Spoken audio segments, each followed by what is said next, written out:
Generally speaking, I'm in a little bit of an interesting position in that I have a foot in both worlds of traditional sports and esports.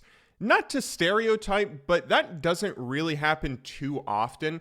A lot of the time, anyone that's super interested and passionate and fanatic about esports, those kind of people are a little bit more on the nerdy side. They're a little bit less interested in traditional athletic competitions. And the opposite is also true. The kind of people that go and play football and play baseball and get really into traditional sports are typically pretty athletic. They don't really care that much about competitive video gaming and get super interested in it to a point where they're watching the LCS every week in the same sort of way. There are obviously some people out there who can just enjoy a good sport, who can enjoy competitive events and enjoy following and watching and consuming that kind of thing, who will obviously be able to appeal to both.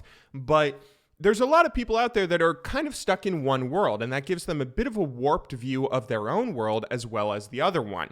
And the reason I bring this up is because in my most recent video, the video that came out a couple of days ago now, I mentioned in it that esports are likely not going to overtake traditional sports. It's probably never going to happen, but certainly not within our lifetime, where there were some people that disagreed with that. There are some people out there in the world of esports who genuinely think that esports are going to be bigger than traditional sports someday. And that could possibly happen. I mean, there's a couple of very specific scenarios where that ends up happening, but it's very unlikely that's going to happen. And I think that, those individuals being stuck and only consuming the world of esports and not really feeling as fanatic about traditional sports to be able to appropriately compare the two, they don't really understand the difference between them. And in particular, there's one really big problem. There is one systemic issue that esports have that's probably going to prevent it from going on to overtake traditional sports. This video is going to be mainly talking about that. Now I'm going to say, there's a lot of problems that esports have that we're just going to gloss over. Esports, they're always changing. There's always problems with esports. League of Legends has been around for like 10 years, but that's nothing. Whether it's Quake that then gets replaced by Counter-Strike or Halo and Super Smash Brothers, and video games have a much shorter shelf life than a traditional sport. And there's obviously issues with, are we going to be playing League of Legends within 50 years? There's no way esports are going to grow if we're constantly changing games willy-nilly every 10 years. But, there's problems like that exist. But for this video's sake, let's just pretend they don't exist. Let's pretend that everybody collectively agrees that we're going to have a League of Legends league, we're going to have an Overwatch league, we're going to have a Counter-Strike circuit, and we're just going to say that these esports last for the next 100 years and everything goes perfectly. And we're just going to be comparing esports to traditional sports on the product that a viewer will see when watching on Twitch or television or whatever. We're just going to be comparing the product and talking about this one big problem that currently exists that is holding esports back. And to do so, we have to first talk about traditional sports. Now, I'm going to be using the NFL as an example, or American football. You can use a number of other different sports, though, to substitute this. This is true for baseball. This is true for association football or soccer. Maybe a little bit less true for basketball, because basketball isn't really as complex strategically as some of these other sports. But for the sake of continuity, we're going to be sticking with American football. Now, American football is interesting in that it has, again, all sports, but American football in particular, there is a really big combination between strategy and athleticism. The reason people watch traditional sports is not just to see athletic displays of impressive physical specimens that can run fast or be super strong or jump high. If you want to see that, you're going to watch the Olympics. And the Olympics gets tons of viewers, but people tune in every Sunday to watch the NFL. And the reason for it is because of the combination of strategy and athletic performance. So, for instance, in any NFL play, there are 11 players on both sides. There's 11 on the offense and 11 on the defense. And each player has a different responsibility. So this is a wide receiver. His job, for just basic understanding for any of you who don't follow the NFL, his job is to run downfield, and if the quarterback so chooses, the quarterback is going to throw the ball to him. He has to catch the ball and get yardage for his team, hopefully get as far down the field as he can before getting tackled. This guy is called a cornerback or a defensive back. His job is to cover the wide receiver, to be right there. If the ball gets thrown to him, maybe he can grab it instead or just knock it down. But his job is to prevent the wide receiver from catching the ball. Now, the interesting thing about the NFL is there's like 11 different one-on-one matchups every single play. So the wide receiver, he has to have a little bit of a mind game thing going on with the cornerback where he's trying to get open and the cornerback's trying to stop him from being open. There's a few different ways he can do this, but this is where the athleticism comes in. The wide receiver is going to be different every single game, right? Some wide receivers are really, really fast, and a wide receiver might just run super fast to try and outrun the cornerback if he's a faster player than he is.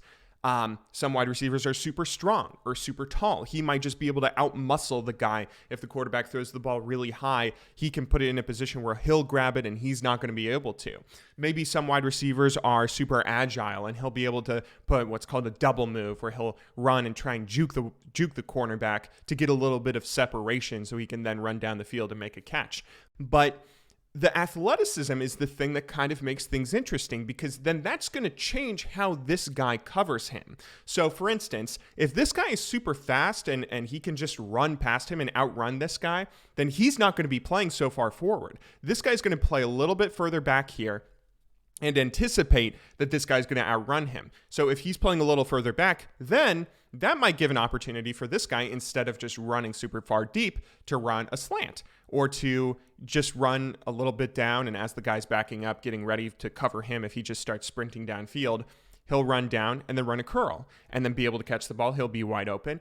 And that little combination of each player trying to beat the other while knowing what they do well and how to deal with it and how they can, anticipate how they're going to be playing. This is all what comes together in a really interesting set of mind games. And this happens on every single play for every individual player. So these are offensive linemen who they're going to be trying to stop the defensive linemen, and the defensive linemen also have their own things that they're pretty good at. Maybe some are pretty agile. Maybe some are just super strong. Maybe some are quick. This guy might try and beat this guy with a speed rush around the edge, or he might, and then again, that guy might anticipate a speed rush. So he'll try and act like he's speed rushing, but then juke inside and then get forward and hit the quarterback.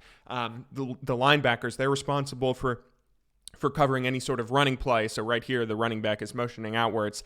But if he was to stay here, they would have to be able to come up forward, and any gaps that the offensive line makes when the running back's trying to run through, they have to go and cover those gaps. And there's a ton of different responsibilities that every single player on the field has, and also different ways that they have to be able to deal with their counterpart on the enemy team. And that's the thing that's interesting, because human beings are all different. When the Browns are playing the Steelers, these Steelers players, this Steelers defense has a very specific set of talents and weaknesses where the Browns are trying to neutralize this defense's talents, neutralize whatever it is their cornerbacks and linebackers and defensive line are good at, and exploit their weaknesses.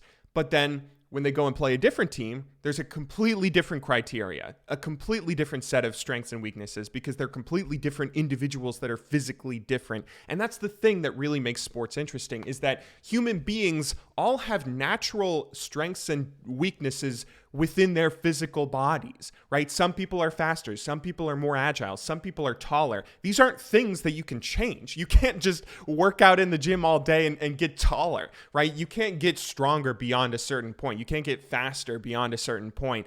And this is what makes traditional sports exciting and fun to watch. And more importantly, this is where the longevity comes from. Every single game, when you're watching two different teams play, there's going to be a different product on the field. Every single player on every single team is going to be different from every other player out there, because again, human beings are all just different. And this is what gives sports longevity. That's the key thing here. You have American football has been around for like 150 years now. I think 1860s when like the first college teams started playing. It's been around for 150 years or so. And being around for so long, the reason it's been able to be a successful thing for such a long period of time is because Parents can, an individual can watch this their entire life and then teach it to their kid, who then watches it their entire life and then teaches it to their kid and watches it their entire life. This is the kind of thing that you can watch every single Sunday of your life without ever getting bored. If you genuinely enjoy watching competitive events, that is. Some people are just naturally not going to care about sports, but some people are just naturally not going to care about esports. The kind of people who like watching competition and rooting for teams and seeing sports, that kind of fresh product that you see, where you see a different thing every single game, with different teams trying different strategies, utilizing different players and playing against different opponents who all have different strengths and weaknesses. That's the thing that keeps it fresh and is able to keep it as a popular sporting event for over 100 years, over a century. And that's the thing that esports currently has a bit of a problem with. In esports, again, there's a lot of problems we can gloss over, but the biggest problem is that right now, all esports is strategy. Recently, there's been a trend where most esports are going towards a path where the game is super simple and kind of easy to learn. Easy to learn, hard to master is the phrase that people bring up. But generally, it's not actually that hard to master. Particularly with the more popular things like League of Legends and Overwatch, there has been a distinction of trying to make it simple enough that it's not that difficult to see a path towards mastering it. For League of Legends, for instance, we're theoretically getting close to a point where every single player is playing the game pretty much perfectly, where you're not watching faker outplays on Ryu anymore. You're not going out and seeing LCS and seeing one individual who is so mechanically gifted and who's able to pull off so many incredible, mechanical outplays where they're just using their abilities in a combination that no other player is using. There's only 4 abilities in League of Legends. They all have a set cooldown. You can't outplay someone by, you can't use your abilities in a combination faster than any other player. Everybody is constrained by the game, and players are getting skilled enough to a point where it's kind of hard to distinguish between them. Right now, if you were to not see a nameplate of a top laner playing Sion or Poppy or Shen or Jax or something, for the most part, there are maybe some exceptions where there's like Riven or something where, maybe some players aren't the best at animation canceling and some players are better at animation canceling, but there's very few exceptions to this rule. If you were to just see a random Sion player without being able to see their name, you're not going to be able to say, oh, this is clearly Darshan playing Sion top lane, because he's playing it in such a specific way where it's very clearly him. This is kind of cheating, but in traditional sports, obviously, if I see an individual, it's like seeing someone's face. You can obviously recognize them, but every wide receiver is going to be able to play the game differently in American football. Every wide receiver is going to try and utilize different strengths and different weaknesses that they have to have a very distinctive play style that only they are trying to utilize their specific set of skills. Whereas in League of Legends, that's not what you see right now. What you see is very, very similar play across the board. The only thing that's different is the strategy. And the strategy is a really fun thing to pay attention to. It is a really fun thing to see because League of Legends strategy and esports strategy, in theory, can be so much more complex than traditional sports because you're not bound by reality. You can do whatever in a video game, right? In theory, we could have incredibly deep and complex gameplay that's so exciting to watch just because the strategy is so complex and everything. But right now, that's all that there is. There are some circumstances where you can say there's a physical athletic element to it.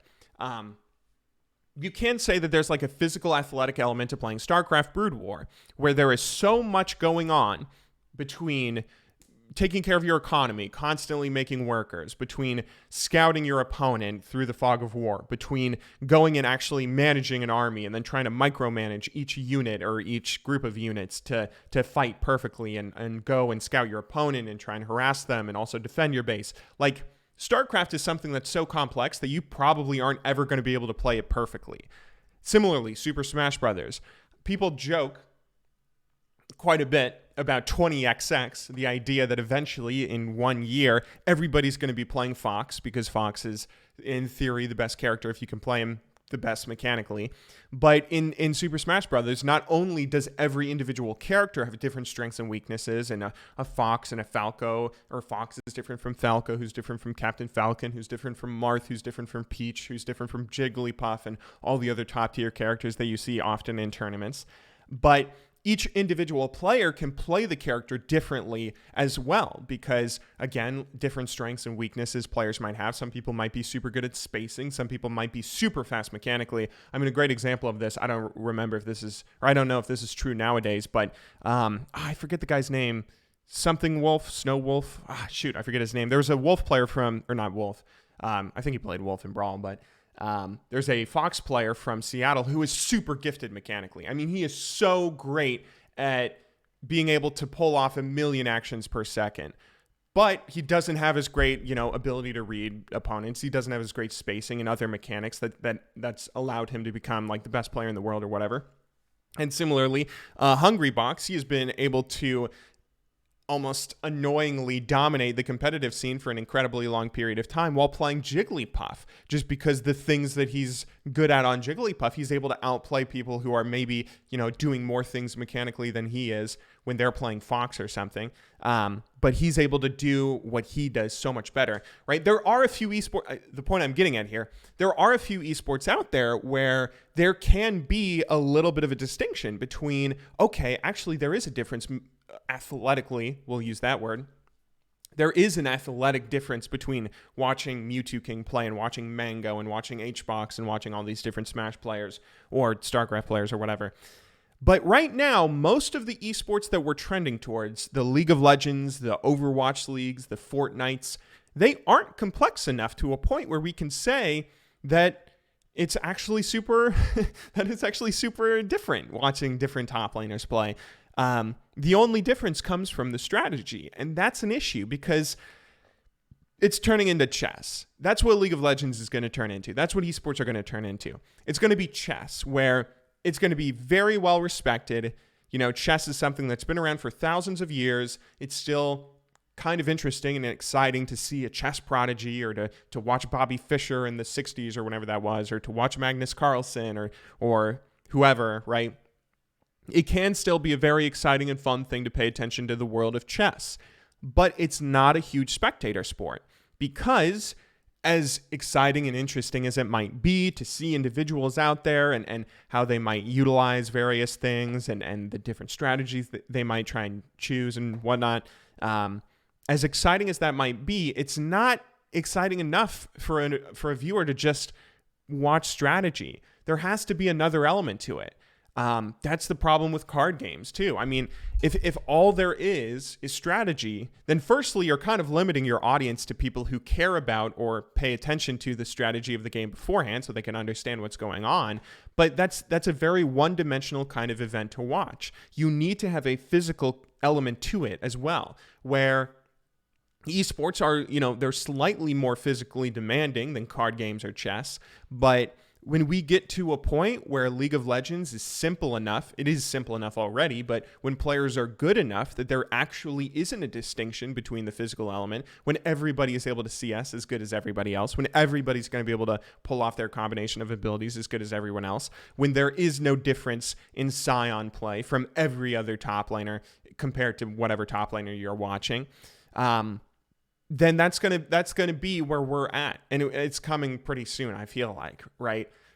There is some element right now that's kind of exciting in the sense that there are some people out there who can play certain champions that others might not play. So there are some people like Khan out there or the Shy who can be really good at carry champions, whereas other people aren't as good as carries. They're more about tanks, playing tanks top lane or something. There might be some people mid lane who prefer assassins or aggressive mages out there, where others are more about playing control mages who are a little bit more passive. And, similarly at the AD carry position, there might be some people that are better at playing mages in AD carry, whereas other people want traditional marksmen. But in general, that's all strategy. The only difference we're seeing in players is coming from strategy, because when someone's playing Zoe, everyone is playing Zoe the same way that everybody else is playing Zoe. There isn't a differentiation. And that's going to kill esports, because, maybe esports can be big, and maybe it can be big for 30 years. Maybe League of Legends can be a big event that has million and $1 million prize pools for a long period of time. But to take over traditional sports, you have to be around for decades, for centuries. You have to have something that can provide a fresh and exciting product for viewers to watch every single event for hundreds of years. And traditional sports are able to do that because of just the natural constraints and limits that individual athletes have. But esports, that's something that has to be constructed. You have to have a game that's complex enough that individuals who might be faster mechanically, or who might be better strategically, or who might be better at this or this element of the game can shine and can differentiate themselves and play each character differently. But that's not what's happening in the biggest esports. The biggest esports are making huge trends towards casual stuff, which can get more people playing the game, obviously, but it's not going to be able to keep it alive for 50 years. It's not going to be able to keep it alive for 75 or 100 years. And that's something that it needs if it's ever going to be bigger than traditional sports. That's the biggest hurdle that esports have to overcome, and I don't see it happening anytime in the immediate future. There are some esports out there like Smash who could totally, Super Smash Bros. Melee is a great example of a game that has been around for, 20 years or however long it's been now, 18 years, I guess. But there's also all those other problems that we've just been glossing over. The fact that there are companies out there that don't give a rat's ass about esports. Nintendo, they're actively trying to kill the Smash competitive scene, not even end up supporting it or anything. The fact that people are constantly hopping from game to game. People don't care enough to stick with one game for 100 years. They're going to be constantly hopping onto the next big thing where you have to start it all over again. Where that's obviously not happening in traditional sports. There's not Soccer 2, Electric Boogaloo that's released every 10 years that kills Soccer Brood War.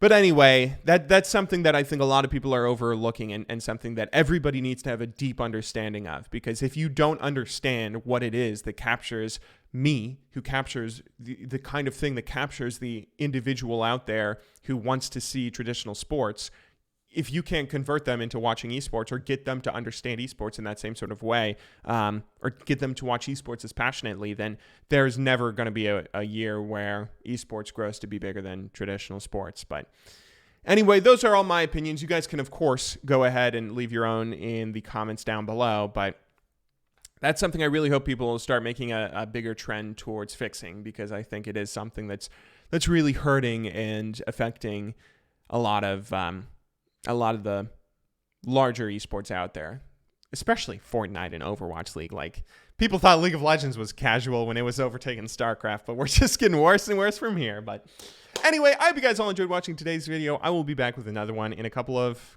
days. But until then, thank you very much for watching. Good luck in solo queue, and have a wonderful day.